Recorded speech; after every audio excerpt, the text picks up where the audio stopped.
This conference will now be recorded. अद्य सोमवासरः अथवा इन्दुवासरः वैशाख शुद्ध त्रयोदशी दिनांक 24 मे 2021 चरक निदानाध्याय 1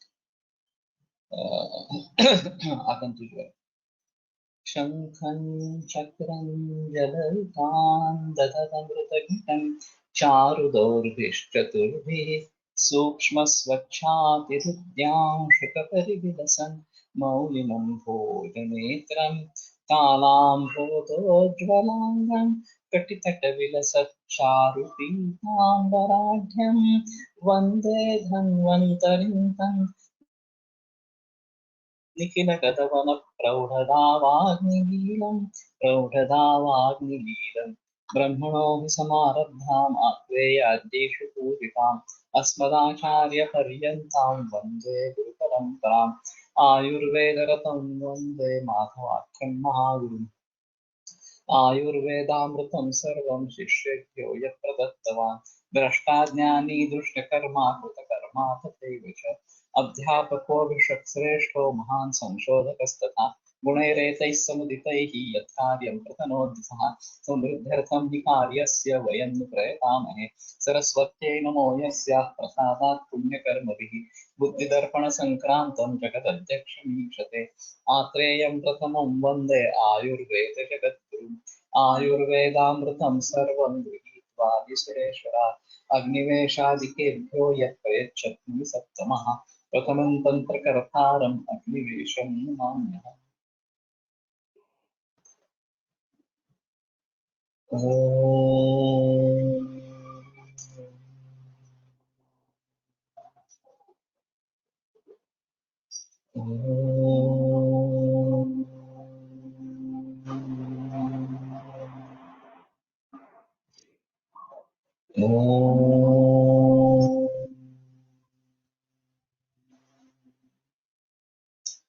ओम शांति शांति शांति।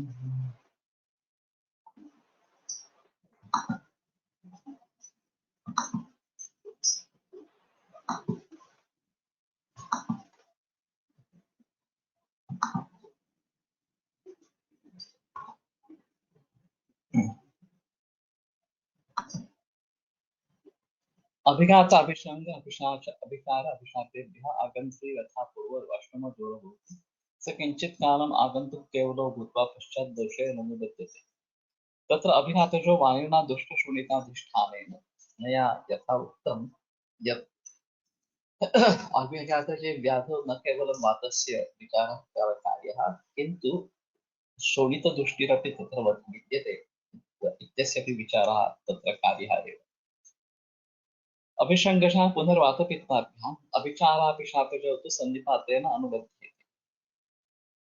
तो अभिचार और अभिशाप ये संधिपात से जुड़े इस प्रकार से होते हैं। तो इस प्रकार के अगर मरीज सामने आए, दिखने में आए, तो इसमें ये संधिपात का विचार इस प्रकार का जरूर करना है। लोग समझते हैं कि ये सब अंधश्रद्धा ये है और ऐसा कुछ होता नहीं है वगैरह वगैरह इस प्रकार से, लेकिन इसके अनुभव व्यवहार में आते रहते हैं। तो इसको अंधश्रद्धा नहीं मानना चाहिए।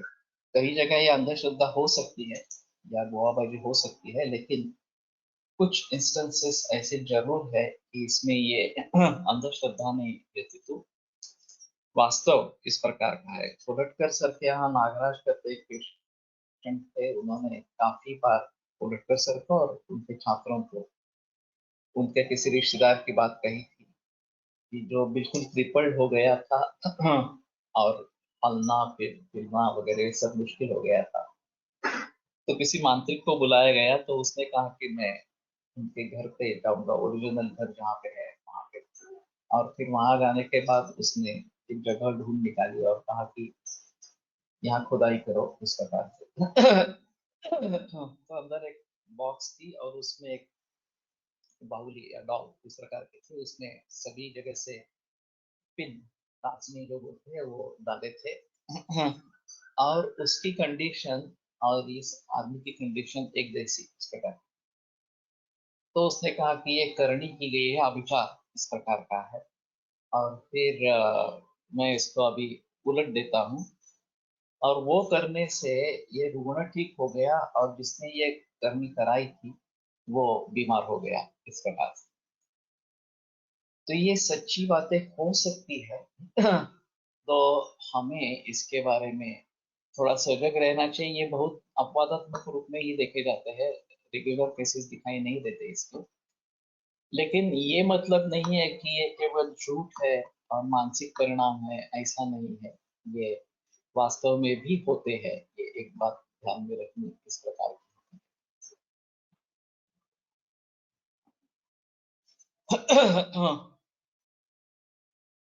मातापित्यापामिति कश्चित् वातेन कश्चित् पित्तेन कश्चित् मातापित्ताभ्यां वचनं हि कामशोकभयात् वायुर्क्रोधात् तीर्थं त्रयो मलाः भूताशङ्कात् भूताभिशङ्कात् कुप्यन्ति भूतसामान्यलक्षणाः। भूताभिशङ्के तु यद्यपि निर्दोषप्रकोपतः तथापि तत्र वातपित्तयोः एव एतद्वचनबलात् प्राधान्यम्। थोड़ा सा मुश्किल है इसका ऐसा मानना। जैसी स्थिति है, जिस प्रकार के लक्षण है, उसके आधार पर हर व्यक्ति की चिकित्सा होना ये जरूरी इस प्रकार का रहेगा।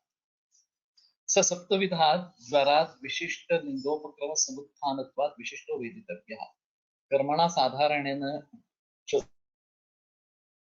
उपचर्यते इत्याष्टविधा ज्वर का प्रतिरुक्ता। तो ये जो आगंतु ज्वर है वो सप्तविधा जो बाकी ज्वर बताए, विशिष्ट लिंगोपक्रम समुत्थानत्वात्, तो उसके विशिष्ट लिंग है, विशिष्ट उपक्रम है और विशिष्ट कारण है, इसलिए वो विशिष्ट है।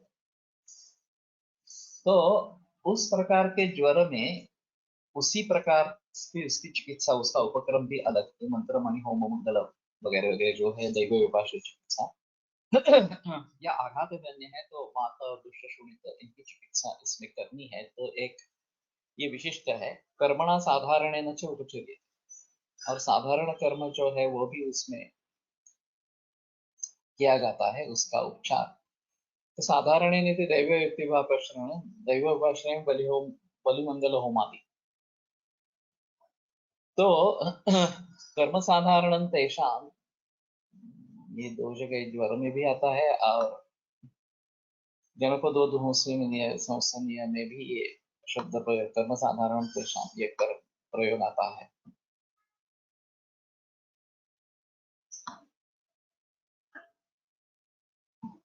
ज्वरस्तु एक एव संताप लक्षण। केवल संताप ये लक्षण होने वाला ज्वर एक ही है। तो ये संख्या भेद से, संख्या संप्राप्त से ज्वर के 8 प्रकार हो गए, लेकिन वैसे देखा जाए तो ज्वर एक ही है। तमेव अभिप्राय विशेषात् विधु आचक्षते निरागत विशेषाच,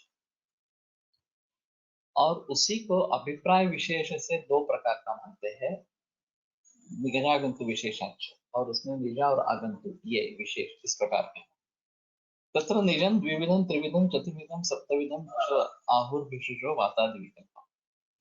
तो निज विकार है वो दो प्रकार का, तीन प्रकार का, चार प्रकार का, सात प्रकार का, वातादि विकल्प। तो वातादि विकल्प से ये भिन्न भिन्न प्रकार के इस प्रकार से होते हैं। अभी रोगों का वर्गीकरण किस प्रकार से किया जाता है, ये एक अहम मुद्दा इस प्रकार का रहेगा। ज्यादातर रोगों का वर्गीकरण वातज पित्तज वगैरह प्रकारों के अनुसार किया जाता है, और वातज पित्तज कफज ये तो होते ही है। संधिपातज कहीं होते हैं, कहीं द्विदोष जो होते हैं, और कहीं उसके अलावा आगंतुज होते हैं। ये सभी निजों के प्रकार होते हैं। और कुष्ठ वगैरह रोगों में क्षुद्र कुष्ठ, महाकुष्ठ इस प्रकार का विवरण किया है। सर्व कुष्ठ प्राय सांधिपातिक प्रकार के होते हैं। जहाँ ये वात पित्त कफ का संबंध ज्यादा नहीं है, वहां अलग ही क्लासिफिकेशन किया जाता है। वातरक्त में जैसे उत्तान और गंभीर इस प्रकार के दो भेद किए जाते हैं। तो कहने का तात्पर्य अर्थ ये है कि किस दृष्टि से हम उस विकार को देखते हैं। भेदता ही भेद्य भेद्य भेद्य अन्यथा में नहीं। भेदता जो है वो भेद्य चीज को अलग तरीके से उसका भेद कर सकता है। तो उसी रोग को अलग अलग तरीके से देखने के कारण अलग अलग प्रकार के वर्गीकरण उसके हो सकते हैं। तो ये भी एक बड़ा मुद्दा है कि रोगों का वर्गीकरण किसके आधार पर करें। ये एक बड़ी समस्या इस प्रकार की है। जैसे कैंसर जैसे विकारों में आधुनिक वैद्य के अनुसार सेल टाइप पर उसका विभाजन किया गया है। अब हम हमारे दृष्टि से अगर कैंसर के भेदों का वर्णन करना चाहते हैं, प्रकार वर्णन करना चाहते हैं, तो किस आधार पर करें। वहां जैसे सेल टाइप है, वैसे हम दूसरों के आधार पर इस धातु में स्थित है, उस धातु में स्थित है, या इस अवयव के आधार पर इस अवयव में स्थित है वगैरह। वहां ये बताने के बावजूद भी अवयवों का कैंसर इस प्रकार का बताया है, लंग कैंसर है, लिवर कैंसर है, कोलन कैंसर है वगैरह इस प्रकार से। तो हमारे हिसाब में क्लासिफिकेशन किस प्रकार का होगा और दोषों का संबंध किस प्रकार का होगा। हमारा जो प्रयास रहा है उसमें कैंसर भी सांधिपातिक है, विशेषता वातपित्त प्राधान्य है और अपतर्पण जन्य है। ये हमारा जो कार्य हमने तिलक महर्षि विद्यापीठ में किया था, वहां का कंक्लूजन ये है। ज्यादातर लोग ऐसा मानते हैं कि ये लीजन वहां पे कोई बढ़ता है इस प्रकार का, तो वृद्धि रही तर्पणा प्रायो वृद्धि रही तर्पणा, प्राय जो वृद्धि होती है तर्पण से होती है, क्लेशमणा मिलता और उसमें कफ का प्राधान्य इस प्रकार का होता है। और फिर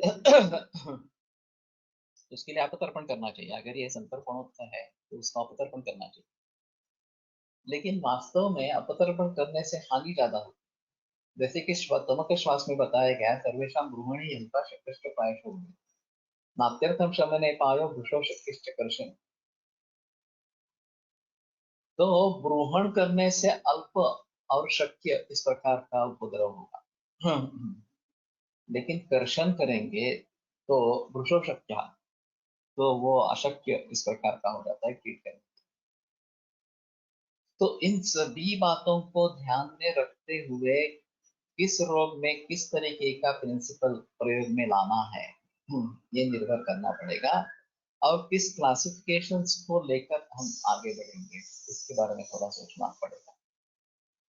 तो हमारा क्लासिफिकेशन अगर दूसरों के आधार पर बनता है कि रक्त इन्वॉल्व है, रस इन्वॉल्व है, या कुछ मांस मेद वगैरह इन्वॉल्व है इस प्रकार से, या अस्थि इन्वॉल्व है, तो शायद हमारा देखने का तरीका और एलोपैथी का देखने का तरीका अलग अलग इस प्रकार का हो जाए। हाँ, लेकिन वो अगर हमारे लिए किस धातुपाचक का प्रयोग करना है ये बताने में सक्षम रहता है और उसके आधार पर चिकित्सा अलग तरीके से बनती है, तो हमारे लिए वो सही है इस प्रकार से। तो एक तो लोग ज्यादातर ऐसा पसंद करेंगे कि उनका जो क्लासिफिकेशन है उसको आयुर्वेद में कैसे बिठाए, इस प्रकार का सोचने की कोशिश करेंगे। और दूसरा तरीका जो मैंने बताया कि हमारे दृष्टि से किस स्रोतस की दृष्टि है, किस दूसरे की दृष्टि है, ये देखते हुए उसका क्लासिफिकेशन हम बनाए, ये ज्यादा बेहतर तरीका इस प्रकार का है। तो निषद विविध त्रिविध चतुर्विध सप्तविध, अभी विविध कौन सा बताया, शीतोष्ण अभिप्राय भेदा, त्रिविधम त्रिदोष भेदा, चतुर्विधम प्रत्येकम वातादि दोष।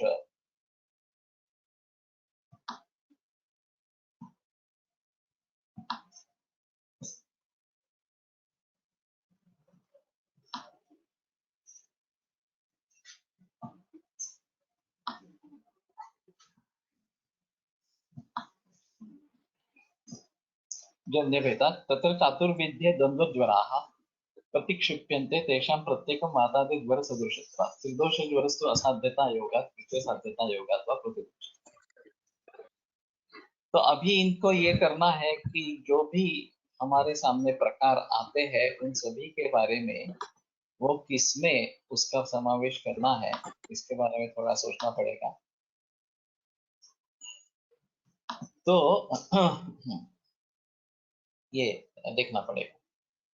तस्य एवानि पूर्वरूपाणि भवन्ति तद् यथा मुखवैरस्यं दुर्गातत्वम् अनन्नाभिलाषा। अब ये थोड़ा सा अजीब तरीका है, ये चरक में कई बार इस प्रकार का देखा जाता है। ये सब बताने के बाद वातज, पित्तज, कफज, द्वंद्वज, सांधिपातिक और आगंतुज, ये सब रोग बताने के बाद, प्रकार बताने के बाद पूर्व रूप की बात करें। वस्तुतः तदेव व्यक्ततायातम रूपम इत्यभिधीयते, इसके जरिए पूर्व रूप पहले कहना चाहिए था। प्रमेय में तो पूर्व रूप अंत में दिया गया है इस प्रकार से। तो ये क्यों दिया गया है, इसके बारे में संदेह है। पूर्व रूप इसी प्रकार से होना चाहिए था वास्तव में, अगर कालानुक्रम देखा जाए तो। लेकिन सभी ज्वरों के प्रकारों के वर्णन के बाद पूर्व रूप के बारे में बताया गया है, तो ये थोड़ा सा अजीब इस प्रकार का है। तो हम समझ नहीं पा रहे हैं एक्चुअली कि ऐसा इस प्रकार से क्यों किया गया है। तो एक मुख्य गौण भाव ये हो सकता है कि ज्वर के पूर्व रूप कुछ ही क्षणों के लिए, पलों के लिए होते हैं और तुरंत उसके बाद में ज्वर की अभिव्यक्ति हो जाती है। तो ज्यादा महत्व ज्वर के रूप को ही दिया जाए, इस हैसियत से ये बाद में लिखा है। उतने व्यक्त स्वरूप से पूर्व रूप दिखाई नहीं देते, ये एक शायद कारण होगा, लेकिन बताना मुश्किल इस प्रकार का। तो मुखवैरस्य गुरु गात्रत्व, शरीर में गुरुता इस प्रकार का महसूस होना। अनन्नाभिलाषा, तो अन्न के बारे में अभिलाष नहीं होना, अन्नाभिलाष इस प्रकार से। चक्षुषोः आकुलत्वम, नयन में आकुलत्व इस प्रकार का। अश्रागमन, आंखों से पानी आना। निद्राधिक्य, नींद ज्यादा आना। अरति, तो नकत्र कुत्रचित अवस्थान, किसी भी स्थान में ठीक नहीं लगता, अच्छा नहीं लगता इस प्रकार के। जृंभा, विनाम, तो इस प्रकार से झुक जाना। बेपथु, श्रम भ्रम प्रलाप जागरण रोमहर्ष दंत, तो श्रम भ्रम प्रलाप जागरण रोमहर्ष और दंत हर्ष। शब्द शीत वात आतप सहत्वा सहत्वम,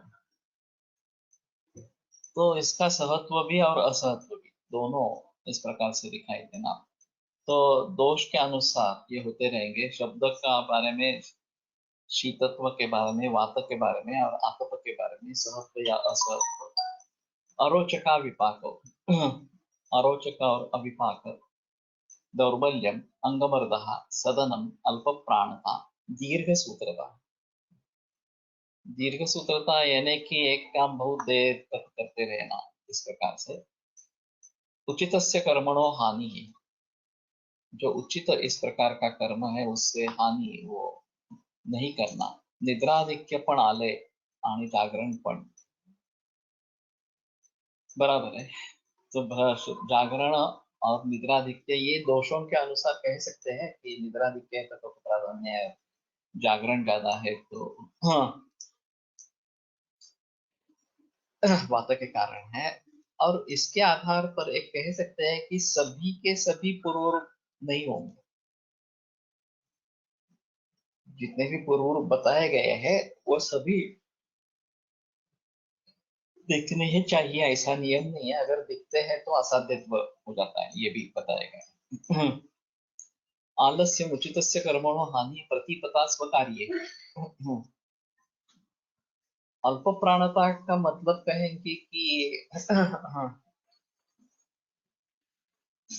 एक तो शैलो ब्रीदिंग जिसको कहते हैं, ये एक थोड़ा सा हो सकता है कि ऊपर ऊपर श्वास हो जाता है और शक्ति कम रहती है, क्योंकि ये प्राण शक्ति जो है वो कार्य करने में हमें कार्य होती है, तो शक्ति क्रम कम इस प्रकार की होती है और लंबी सांस लेने से अच्छा लगता है। कुछ मरीजों में दीर्घ श्वास ले लेंगे तो अच्छा लगता है। तो ये थोड़ा सा अल्प प्राणता से जुड़ा इस प्रकार का है। प्रतीपता स्वकार्येषु, स्वकार्य एनर्जी में वाटते हैं अल्प प्राणता, ये इसी प्रकार से कह सकते हैं। तो प्रतीपता यानी कि विरोध, अपना ही जो कार्य है उसके कार्य में ये मैं गलत कर रहा हूँ, इस प्रकार की भावना होना। गुरुणाम वाक्येषु अभ्यसूया, गुरु लोगों का जो भी वाक्य है उसके बारे में असूया, इस प्रकार मत्सर। बालेभ्यः प्रद्वेषः, क्रोधद्रुहेषु द्रुहेर्षासूयार्थानां यं प्रतिकोपः, ये एक पाणिनि का सूत्र है। क्रोध द्रुह ईर्षा वगैरह के बारे में, जिसके बारे में क्रोध है उसकी चतुर्थी होती है, तो उसको संप्रदान संज्ञा प्राप्त होती है और फिर उसकी चतुर्थी होती है।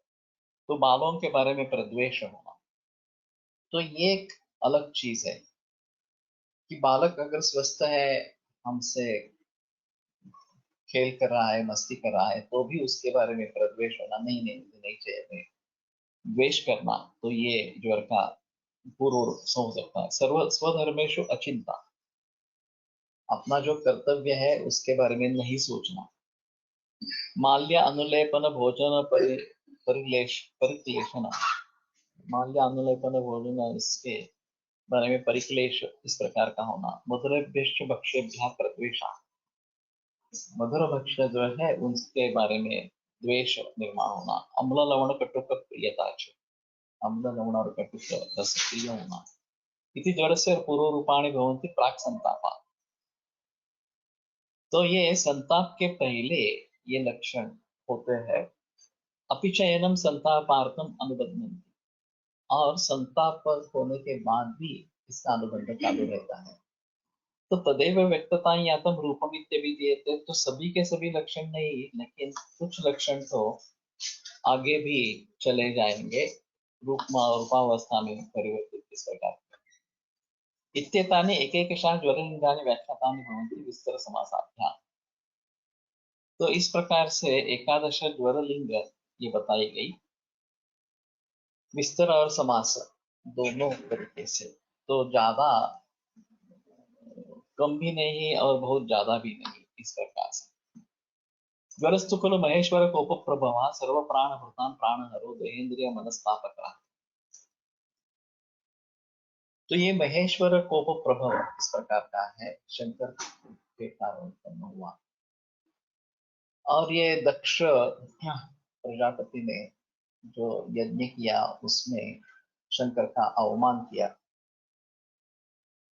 और फिर उमा ने वहां पे आत्माहुति दे दी अग्नि में, और फिर शंकर बड़े क्रुद्ध हो गए, और फिर उन्होंने उस दक्ष का विध्वंस किया, और उसके लिए जो राक्षस या कृत्या इस प्रकार के बनाए, वो विध्वंस होने के बाद उन्होंने पूछा कि अब हम क्या करें, तो शंकर ने कहा कि तुम अब पृथ्वी लोक पर जाओ, और जो लोग इस प्रकार से आपत्ति का सेवन कर रहे हैं उनको तुम रोगों से पीड़ा इस प्रकार कहते हैं। तो ये संताप से उत्पन्न हुआ है, इसलिए ज्वर इस प्रकार का निर्माण हुआ।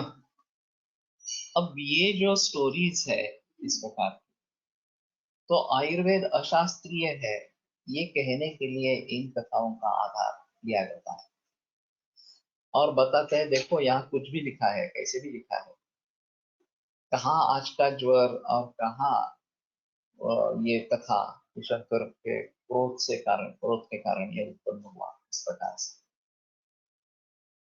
और अभी तो हमें मालूम है तो ये इन्फेक्शन है, और ये सूक्ष्म जीव रहते हैं, चाहे बैक्टीरिया हो, फंगस हो या वायरस हो, इस प्रकार से, और उनके जरिए ज्वर निर्माण होता है, ये आज का विज्ञान कहता है।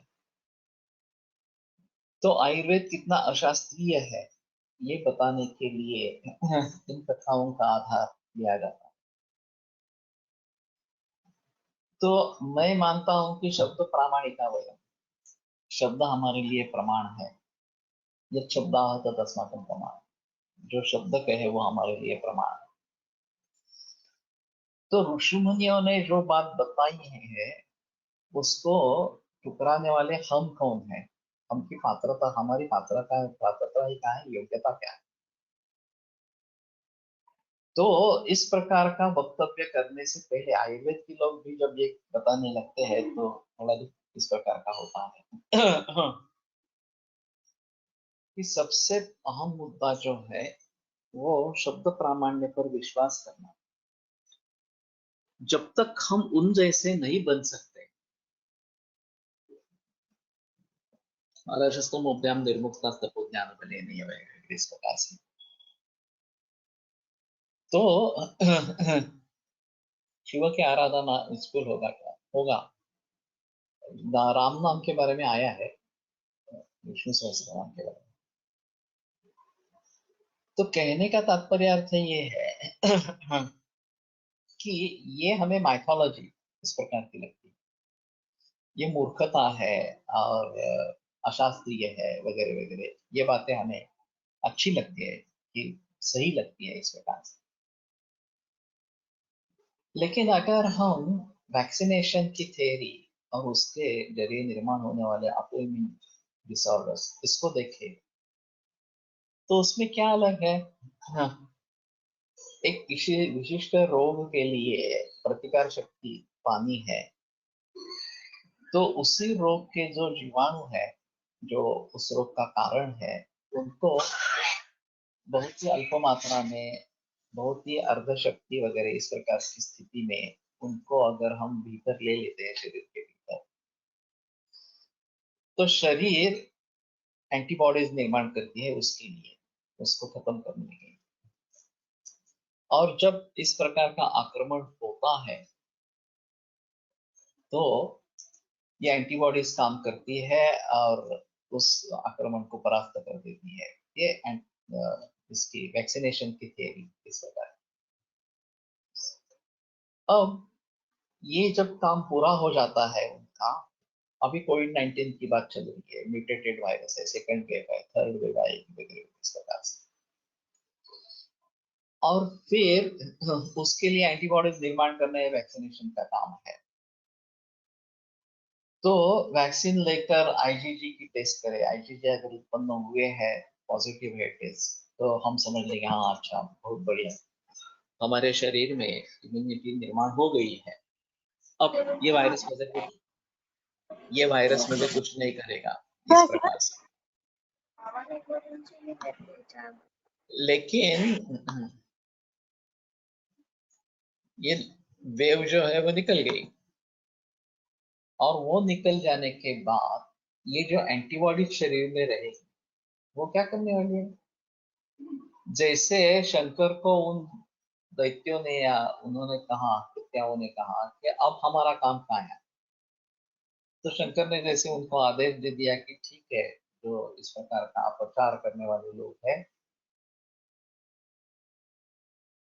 उनमें तुम रोग बन जाओ इस प्रकार से। तो यही एंटीबॉडीज हमारे ही शरीर के खिलाफ काम करना शुरू होती है, हमारे ही शरीर का आक्रमण करते हैं, और फिर बहुत सारे तरीके से ऑटोइम्यून डिसऑर्डर्स उभर आते हैं, जैसे कि रूमेटॉइड आर्थराइटिस है, या फिर जुवेनाइल डायबिटीज है, या फिर सोरियासिस है, बहुत सारे बीमारियां, ऑटोइम्यून डिसऑर्डर्स है, ऑटोइम्यून हेपेटाइटिस है वगैरह वगैरह, मल्टीपल स्क्लेरोसिस है। तो ये सब उभर आती है, और ये क्यों निर्माण हुआ? क्योंकि हमने एक विशिष्ट जंतु के लिए एक वैक्सीन ले लिया और उसके लिए सिर्फ एंटीबॉडीज बना। अब जब ऐसा होता है कि एंटीबॉडीज बनाने की जरूरत नहीं पड़ती, शरीर उसका खात्मा कर देता है, अगर हमारी जनरल इम्यूनिटी ज्यादा अच्छी इस प्रकार की है, जो नैसर्गिक इम्यूनिटी है, हमारे खाने पीने से, हमारे रहन सहन से, हमारे विचारों से, हमारे योग व्यायाम से अगर जनरल इम्यूनिटी बनती है, तो वो एंटीबॉडी निर्माण करने की भी उसमें जरूरत नहीं होती है। मैंने 2 बार मेरी टेस्ट करवाई, पिछले बरस भी करवाई और इस बरस भी करवाई, आईजीजी आईजीएम दोनों टेस्ट करवाई, ना कि एंटीजन मिला ना भी एंटीबॉडीज मिली, इस बरस भी नहीं मिली इस प्रकार से। तो मेरा स्कोर 0.03 इतना ही आया आईजीजी का। अब इसको कुछ लोग कहेंगे कि अरे बाप रे, आपके शरीर में एंटीबॉडीज नहीं है, तो कोविड का आक्रमण होगा तो कैसा होगा वगैरह इस प्रकार से। लेकिन मैं समझता हूँ कि अगर हमारी इम्यूनिटी अच्छी रहे,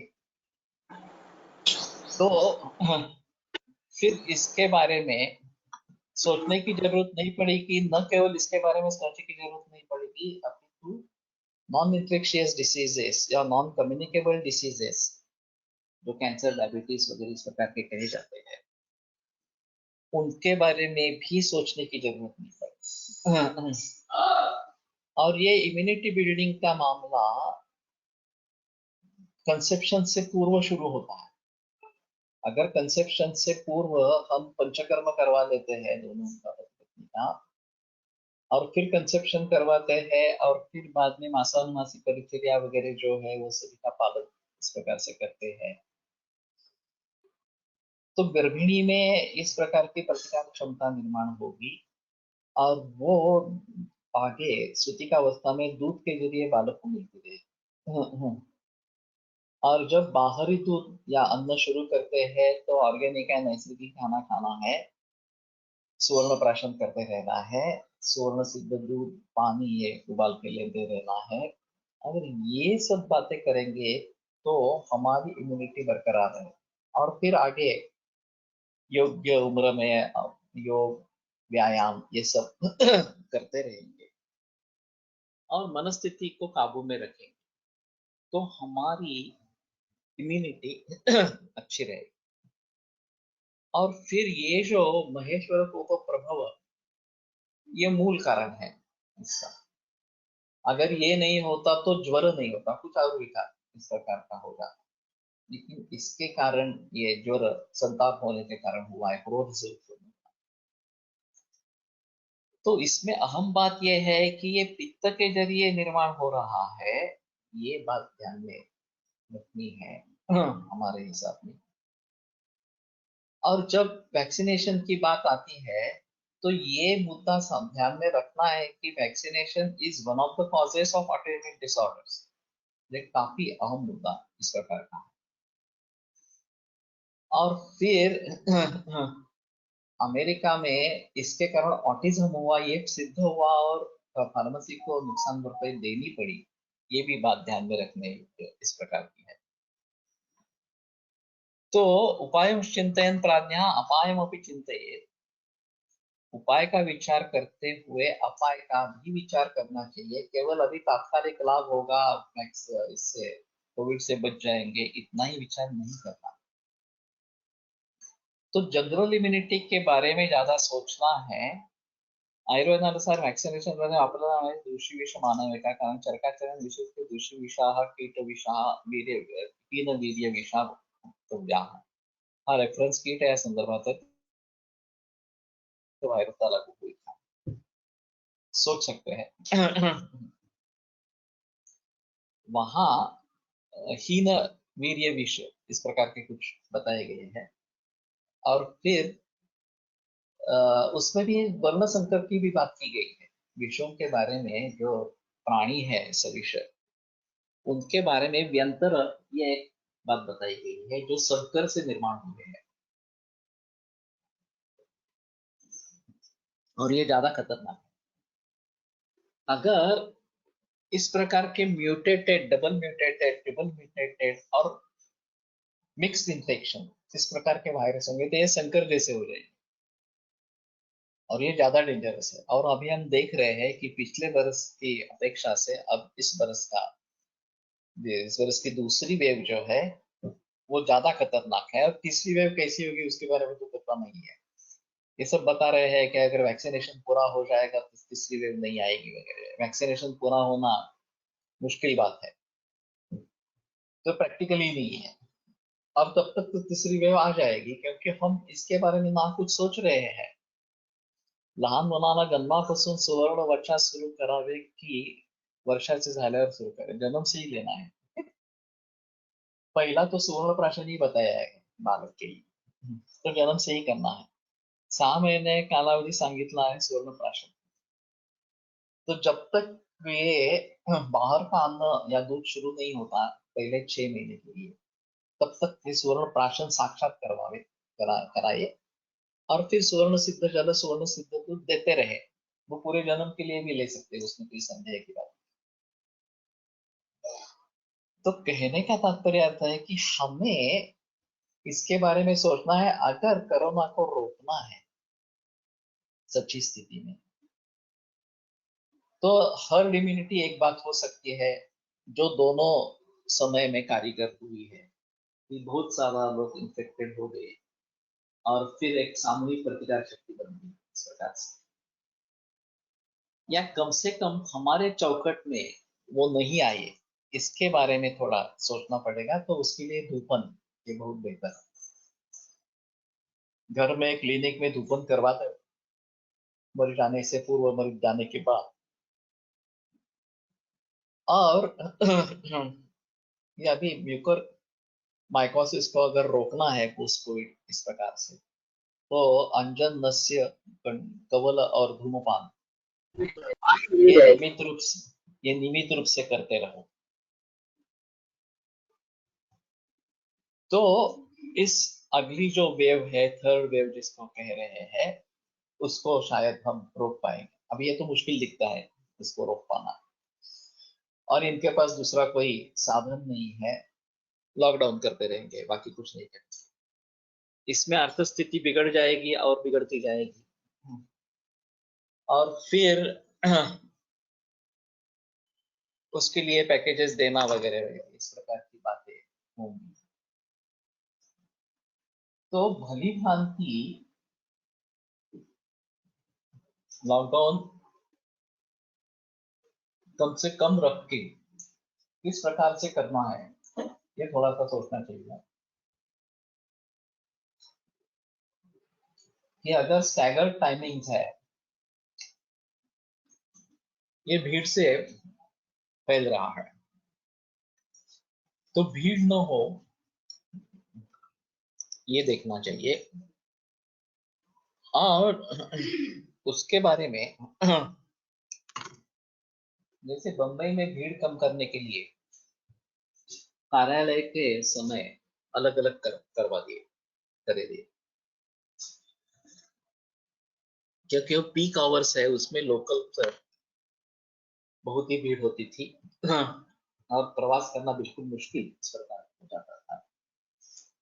तो विभिन्न कार्यालयों के लिए विभिन्न तरीके से बताया गया था कि अलग अलग टाइमिंग्स रखे, ताकि एक ही समय पे ये लोड ज्यादा ना आए। उसी प्रकार का कुछ करना है। सम दिवस विषम दिवस के बारे में सोचना है। कुछ दुकानों को सम दिन, कुछ दुकानों को विषम दिन, इस प्रकार से कुछ करना है। मोबाइल पे अपॉइंटमेंट फिक्स करके जाना है, और 1 घंटे में 10 या 15 से ज्यादा लोग नहीं बुलाने हैं। अपॉइंटमेंट देकर बुला सकते हैं कि अगर हमें कुछ किसी भी चीज की जरूरत है, तो एक टेक्नोलॉजी का प्रयोग इस्तेमाल कर सकते हैं। और ये मास्क वगैरह के बारे में अगर हम मानते हैं कि मास्क से ये कोविड पर नियंत्रण आता है, तो जबरदस्ती करवाओ, उसके लिए बड़ी सजा दे दो, बड़ा जुर्माना भुगतना पड़े, तो लोग करेंगे। लेकिन वैक्सीनेशन ये इसका उपाय है। ये मैंने बताया ना, वैक्सीनेशन के जरिए जब ये एंटीबॉडीज निर्माण होती है और उनको कुछ काम नहीं रहता, हम केवल एक विशिष्ट रोग के जंतुओं के खिलाफ वैक्सीन के जरिए एंटीबॉडीज निर्माण करते हैं अपने ही शरीर में। हम हम खुद ही अपने लिए एक शत्रु बना लेते हैं। तो फिर उनको अगर काम नहीं रहा, तो वो हमारे ही नेचुरल सेल्स पर आक्रमण करते रहते हैं,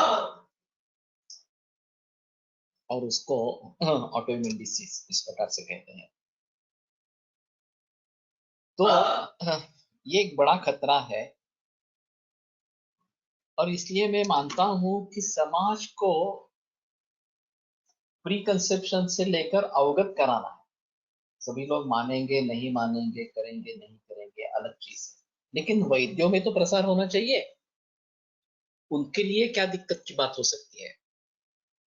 कि जो अभी काफी वैद्य है, आयुर्वेदिक प्रैक्टिस करने वाले हैं, उनको तो ये पता चलना चाहिए कि अरे इस प्रकार से हमें करना है।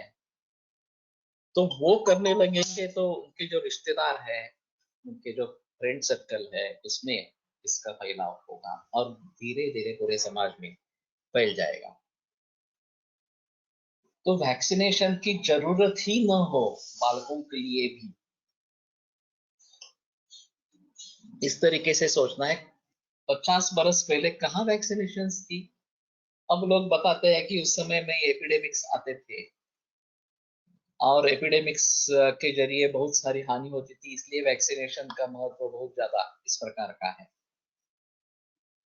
लेकिन मैं मानता हूँ कि जनपदोद्भव की जो बात चरकाचार्य ने कही है, इस सभी के मूल प्रज्ञापराध,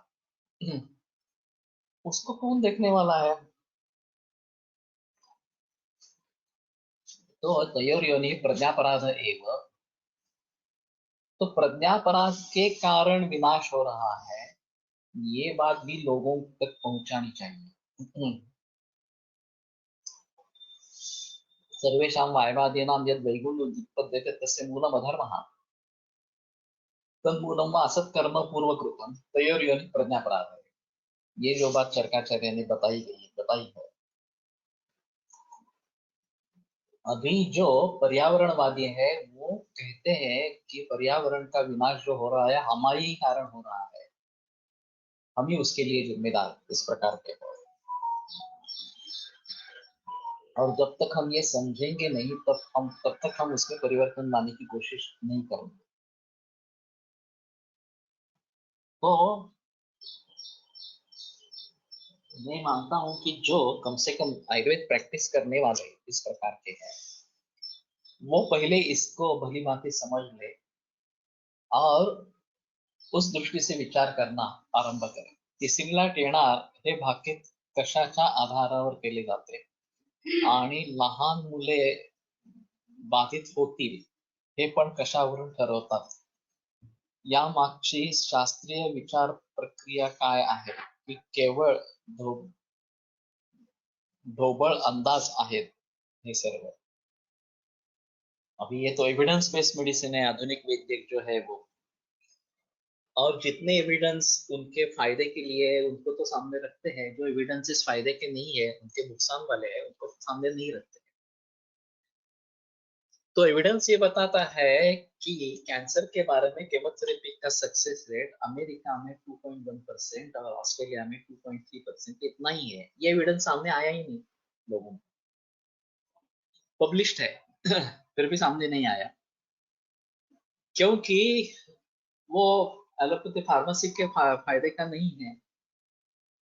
और थर्ड वेव आने वाली है, ये अगर एविडेंस बेस्ड बनता है, समझ लेते हैं कि हाँ एविडेंस बेस्ड है, कि जो 2 वेव का अभ्यास किया गया उसके आधार पर थर्ड वेव आएगी, और विदेशों में आई भी है इस प्रकार से, और वैक्सीनेशन के जरिए वो सौम्य हो जाती है या कम हो जाती है वगैरह वगैरह इस प्रकार से। तो इसको समाज में फैलाना ही है, जैसे कि उसके बजाय कोई चारा ही नहीं है, यही एकमात्र चारा है इस प्रकार से। तो एविडेंस बेस्ड होने के कारण लोग मान लेते हैं हाँ थर्ड वेव आने वाली है, और युवा पीढ़ी पिछले वेव में युवा पीढ़ी बाधित नहीं हुई, लेकिन अभी इस सेकंड वेव में युवा पीढ़ी बाधित हो गई है।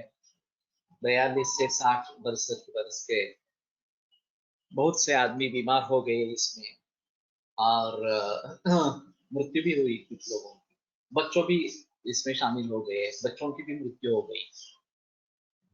अब इसमें जो व्यवस्था चल रही है उसका दोष है, या वायरस की स्ट्रेंथ बढ़ गई है ये कारण है, या और कुछ कारण है, मिसमैनेजमेंट ये कारण है, इसके बारे में कोई सोचना नहीं चाहता। मूल रूप से कारणों को देखना, और ये जो भय का माहौल खड़ा किया गया है ये भी एक अहम चीज है, उसके बारे में कोई नहीं बोल रहा। ज्यादातर मृत्यु जो हो रहे हैं वो भीति से हो रहे हैं, लोगों का धैर्य बिल्कुल कम हो गया है। और अभी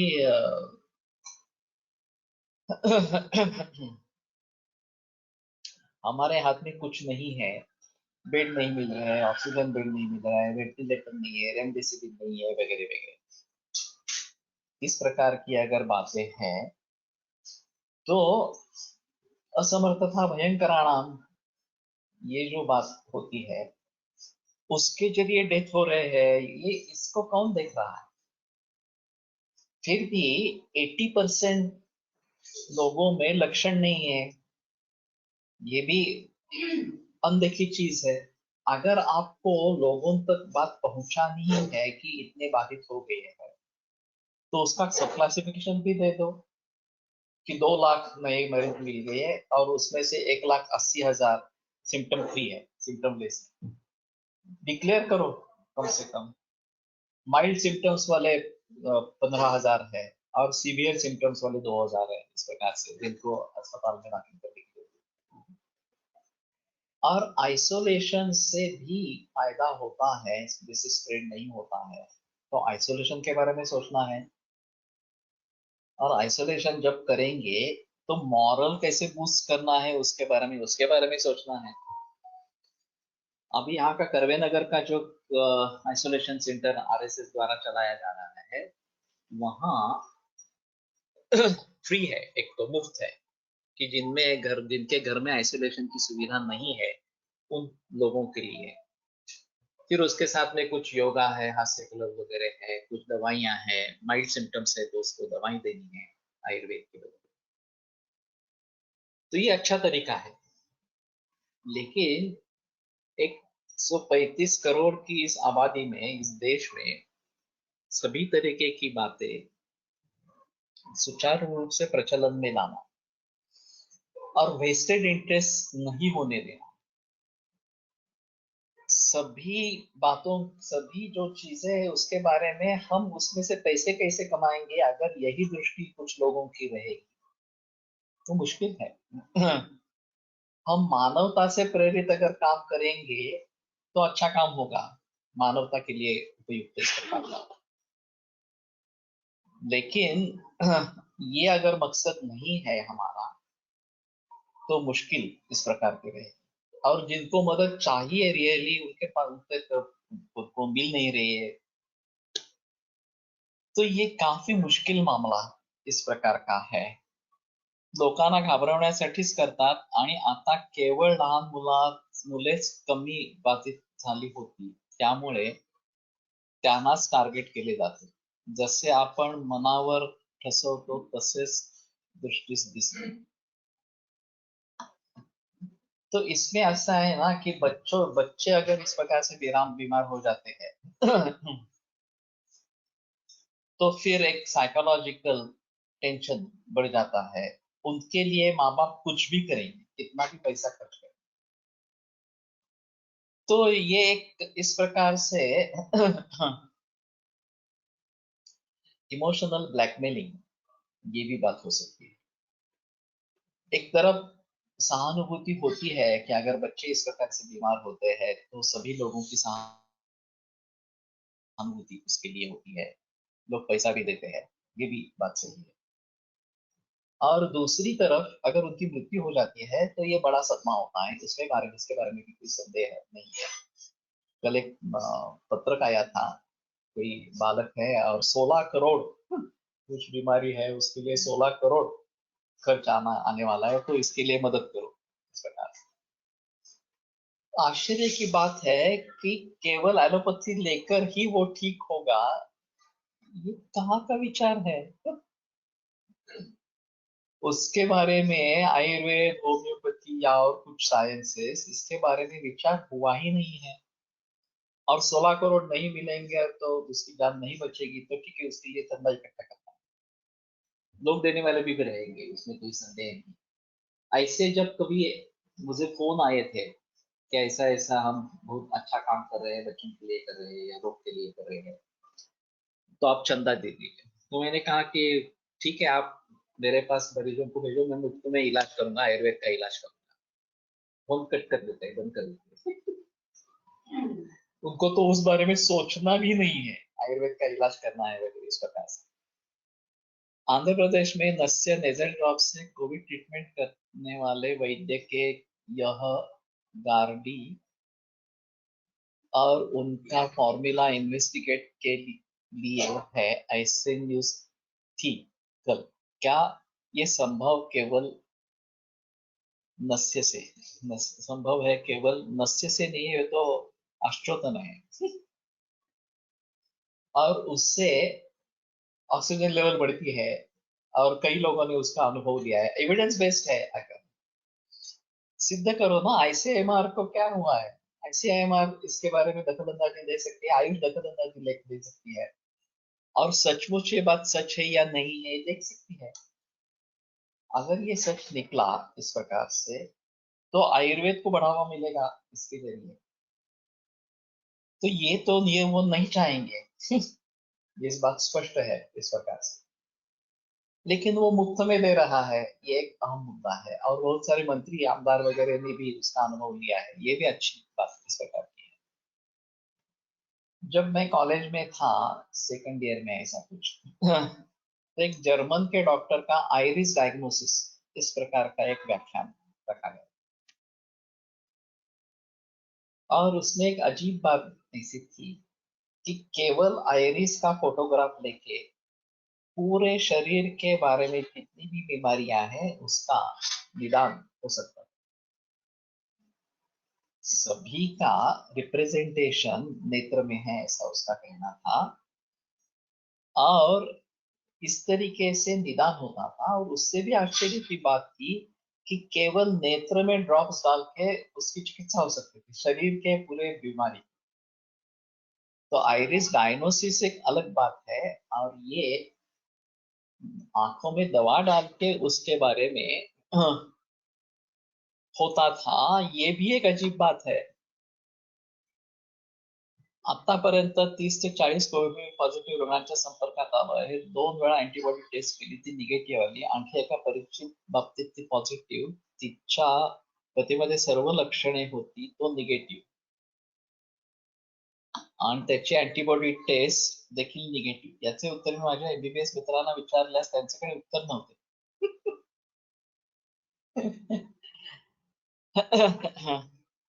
तो अभी ये टेस्ट के बारे में हम किस पर भरोसा करेंगे? अनबायस इस प्रकार के रिसर्चर्स होने चाहिए। और फिर शायद वो कुछ बता सकेंगे। यहाँ पे डॉक्टर अशोक काळे है, एलोपैथी के डॉक्टर है, प्रिवेंटिव मेडिसिन के डॉक्टर है, रिटायर्ड है अभी। तो वो खिलाफ है वैक्सीनेशन के। और उनसे शायद बात करेंगे तो कुछ पता चले कि ये एंटीबॉडी और ये जो टेस्ट है अनबायस क्या है। पूर्णचंद्रोदय अंजन दुधातून विषयी करताना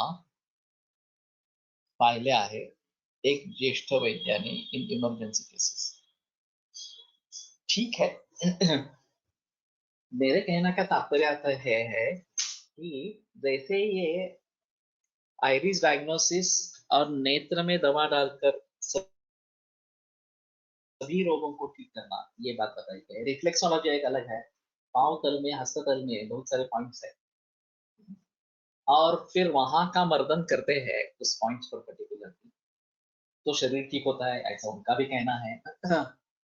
ये मेरिडियंस चाइनीज मेडिसिन के अनुसार है, उनकी जो एक्यूपंक्चर की जो थ्योरी है, वहां उस प्रकार के नीडल्स डालेंगे तो ये प्रवाह ठीक होते हैं, ऐसा उनका भी कहना है।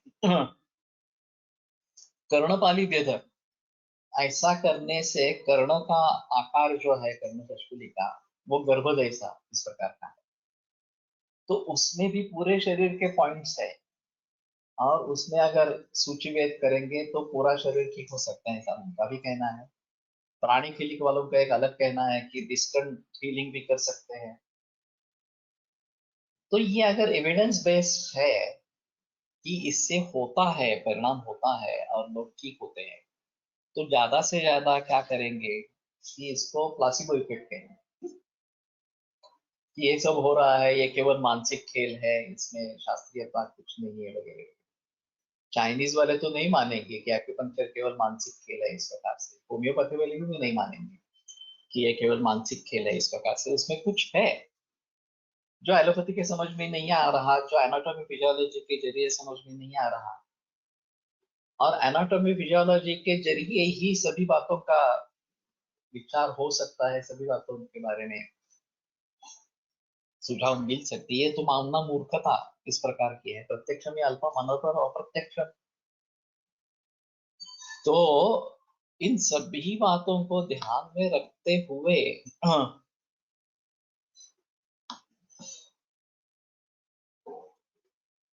हमें कुछ भी पता नहीं है यही समझना अच्छा है।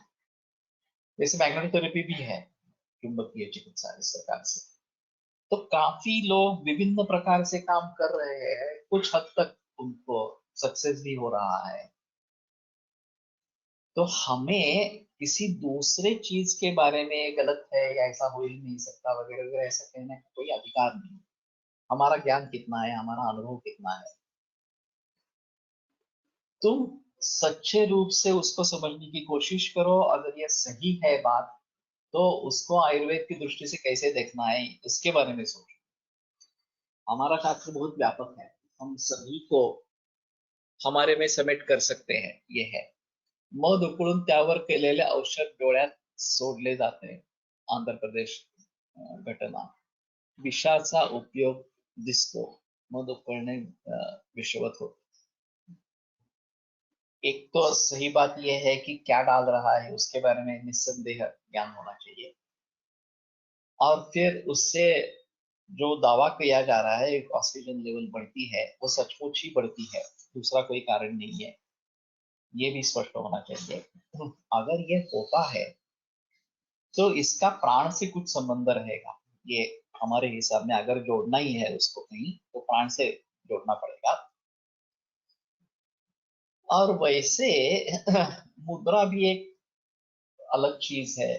मुद्रा को भी अगर हम करेंगे तो शायद प्राण ऑक्सीजन लेवल बढ़ सकती है। ये तो आसान है, कुछ करने की डालने की जरूरत नहीं है, मेडिसिन ही नहीं है। लेकिन हमारा विश्वास होना चाहिए, ये पहली बात है। और फिर उस प्रकार से करने से सचमुच अगर ऑक्सीजन लेवल बढ़ती है तो उसी का प्रचार प्रसार करें, हम क्यों उसके बारे में झिझक जाए। जर रेमडेसिवीर बिना एव्हिडन्स वापरला गेलं, सध्या बॅन देखील केलंय, तर मग असे अंजन एक्सेट्रा ग्रंथोक्त एव्हिडन्स बेस आहे, तर वापरायला सुरू करायला का एवढा वेळ लागतोय, का वेळ घालवते सरकार। सच्ची रूप में इसकी इन्वेस्टिगेशंस करना, ये सभी बातें देखना, ये बात नहीं हो रही।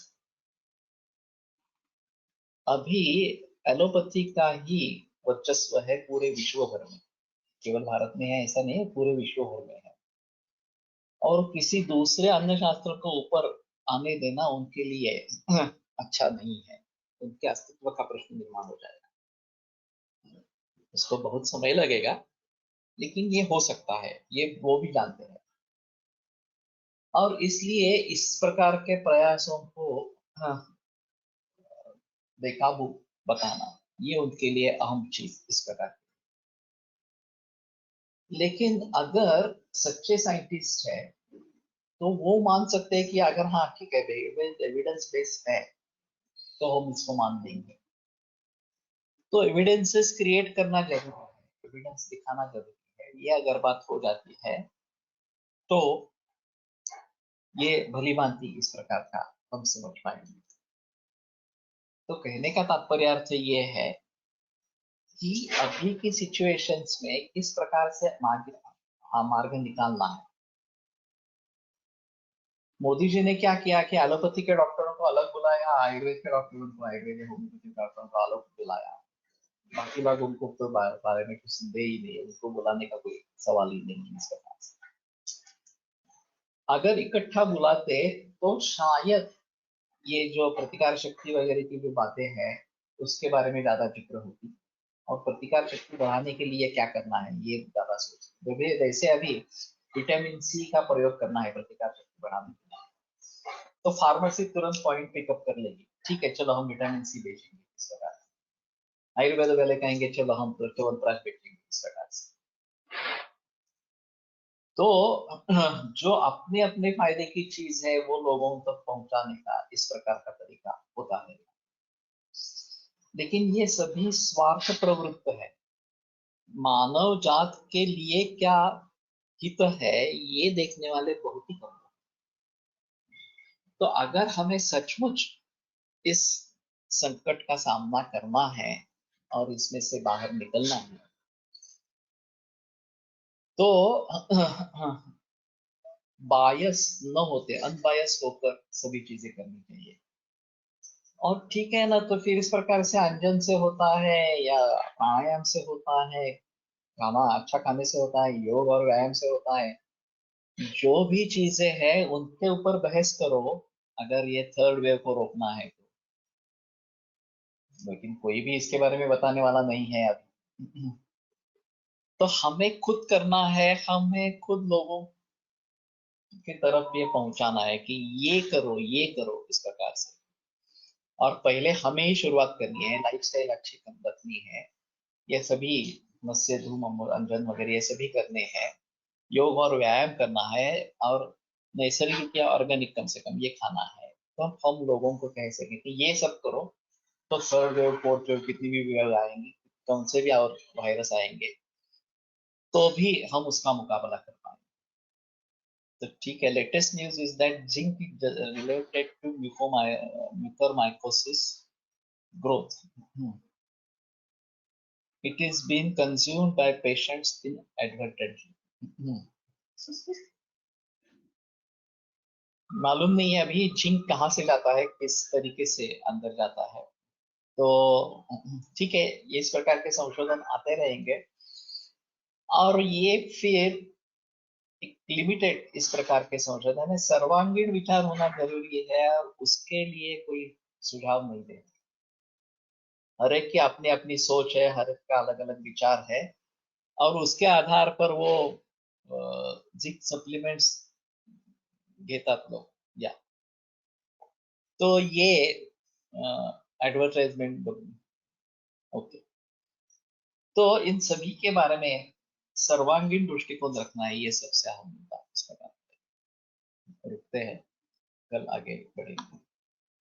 आयुर्वेद प्रकांडो निगदित इह हि शल्यतंत्र प्रधानः शिष्येभ्यः शाश्वतोऽयं निखिल जनकृपा व्याप्तचित्तेन येन आयुर्वेदस्य वाञ्छन् पुनरपि भुवने काञ्च सुष्ठुप्रतिष्ठां श्रेष्ठं धन्वन्तरिं तं प्रणमतु च सदा वैद्यवर्गो हि नूनम् वैद्यवर्गो हि नूनम्। ॐ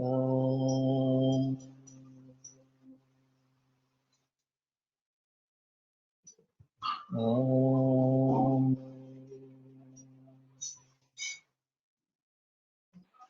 ॐ